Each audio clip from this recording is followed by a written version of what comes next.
Jelaskan, laporan ini berawal dari penetapan Menteri Juliari sebagai tersangka di KPK.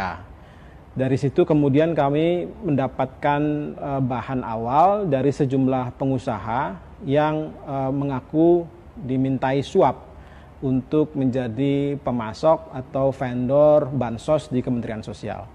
Dari sejumlah pengusaha itu kami menelusuri lagi ke hulu, ke para staf PNS di Kementerian Sosial yang terlibat dalam proyek ini. Dari keterangan-keterangan mereka lah kemudian kami himpun, kami konfirmasi ke para penegak hukum yang mengawal kasus ini. Jadi nama-nama yang muncul maupun kronologis kejadian yang muncul itu semuanya berasal dari penelusuran kami di lapangan dan memang disebutkan oleh narasumber-narasumber yang kami temui. Narasumber-narasumber yang kami temui tentu kami cek latar belakangnya apakah memang cukup kredibel untuk menyampaikan keterangan yang mereka katakan. Sebagai contoh, ketika nama Gibran misalnya disebut, itu tidak hanya muncul dari dua sumber yang kami kutip. Ada satu sumber lagi yang tidak kami cantumkan yang memang juga menyebut nama yang bersangkutan. Tetapi karena kadar verifikasinya menurut kami tidak layak, nama si sumber ini tidak kami cantumkan. Jadi memang sudah melalui proses kehati-hatian yang cukup dan kami melalui proses verifikasi yang cukup berlapis. Nah, adapun proses konfirmasi, dalam proses konfirmasi kami akui kami tidak berhasil mendapatkan jawaban dari Gibran maupun Puan. Lagi-lagi ini bukan karena keterbatasan upaya. Upaya untuk bertanya kepada Gibran misalnya sudah dilayangkan sejak sebelum pilkada. Jadi laporan ini dipersiapkan sekitar 2 minggu sejak Menteri Juliari dinyatakan sebagai tersangka. Atau memerintah atau ikut campur dalam urusan bansos ini, apalagi merekomendasikan goodie bag. Nggak pernah seperti itu berita yang tidak benar. Ya nanti silakan aja di cross check ke KPK, cross check ke Sritek.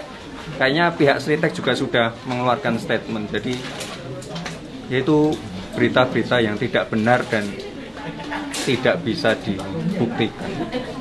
Ya, kalau mau korupsi kok kenapa korupsinya baru sekarang, nggak dulu-dulu? Enggak, saya nggak pernah seperti itu.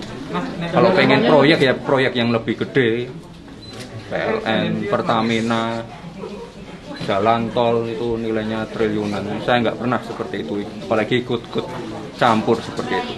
Silahkan nanti di cross check aja ke pihak Sritek, ke KPK. Saya nggak pernah yang namanya ikut campur seperti itu.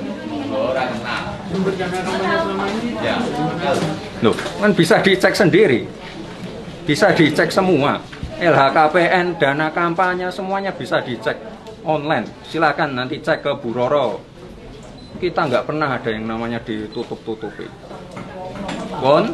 Langkah selanjutnya, langkah selanjutnya klarifikasi atau seperti apa? Ya ini udah klarifikasi. Udah. Mas kenal Pak Juliari ya? Kenal Pak Juliari ya? Ya kenal sih kenal, tapi belum pernah ketemu sekalipun. Belum pernah. Dan tidak pernah yang namanya saya ikut campur dalam masalah bansos ini, apalagi merekomendasikan goodie bag. Nggak pernah sekalipun, nggak pernah ikut campur.